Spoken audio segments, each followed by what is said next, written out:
5.5 hours sleep, I braced for the day to fall apart.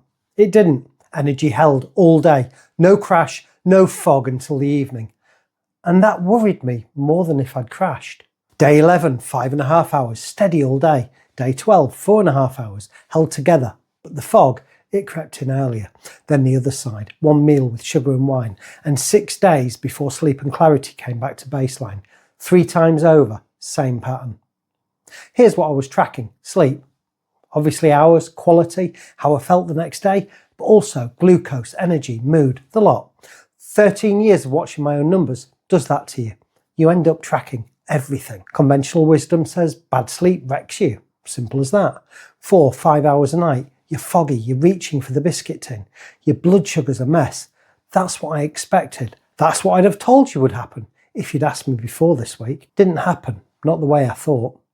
Day 11, 5.5 hours sleep. Woke early, walk in the rain, soaked through by the time I got back. Braced myself, waited for the crash. Steady all day, genuinely steady. Slight fog by the evening, not nothing, but no mid-afternoon collapse, no reaching for anything I shouldn't, which, if I'm honest, unsettled me a bit, because I didn't understand why. Day 12, sleep down again, 4.5 hours. This time a proper spiral. Second week running of it. And again, held together, not brilliant. Fog came in earlier in the day than the day before, but no crash, no collapse. The week that this sits in, glucose steady, energy self-rated 6 to 7 out of 10. Both days, no spike in cravings logged either day. 2 nights of genuinely rough sleep, and my body just absorbed it. I didn't work out why on my own, if I'm honest. I went through the pattern with Claude, laying out the track data, week by week, and that's when it actually got pointed out to me. Not something I'd spotted myself scrolling back through my own numbers. Once it was in front of me, obvious. Before that, I hadn't connected it. Because 2.5 weeks later, same reset, different week, one evening, cake, chocolate, wine, the kind of evening that happens, not a big deal in the moment, 6 days. 6 days before sleep and clarity came back to where they'd been. Say that next to each other, 2 nights of properly bad sleep, bounced back by the next morning, one evening of sugar and alcohol, 6 days to recover. And it's not subtle. That's not a close call. That's not similar-ish recovery times. One thing cost me nothing.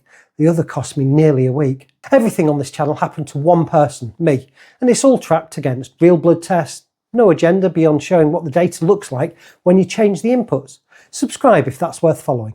So why does one wreck you for 6 days and the other barely touches you overnight? Best explanation I've found, and this is where Christopher McDougall's image properly clicked for me, glycogen, the carbs stored in your muscles and liver, that's a puddle, enough for maybe 90 minutes of hard effort. Body fat, even on someone lean, is the Pacific Ocean. Something like 160,000 calories just sat there on tap. The question was never whether the fuel's there, it's whether your body actually knows how to reach it. 2 nights of bad sleep, running on 4.5 hour eating windows. Glycogen was already low. I was drawing from the Pacific. The body had fuel to fall back on. It just coped. That's what metabolic flexibility gets you, not immunity, a buffer. The sugar and wine night is a different mechanism entirely. That's not a sleep problem. It's glycogen and insulin problem.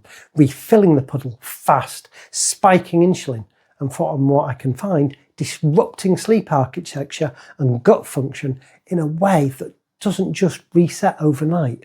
There's a King's College London study, part of the Zoe Predict programme, over 3,600 people that found shorter sleep tracked with higher average glucose and more time spent above 5.6. Real world data, not a lab experiment, backs up what I was seeing in my own numbers. The sleep glucose link is real, but it's not the whole story. The food side hits differently and recovers differently.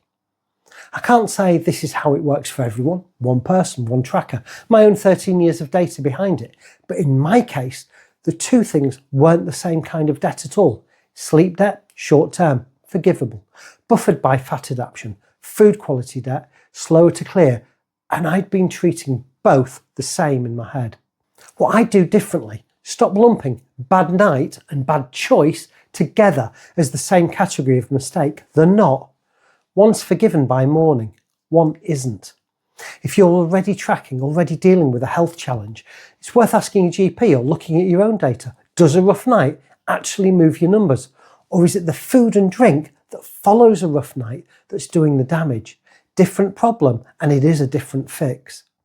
And if you're not tracking anything yet, just noticing you feel a bit off some weeks and can't work out why, this is worth being curious about, not worried about.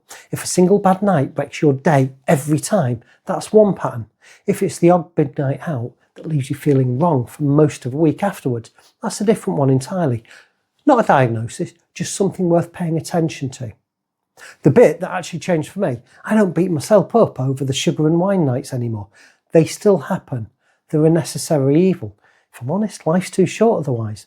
But now I know roughly what it costs. Forewarned, not flawless. If you want to track your own patterns like this, there's a tracker template and the link's in the description. This is educational content. It's not medical advice. Please do speak to your GP before changing your fasting pattern, diet or medication. Next Monday, different pattern, same detective process.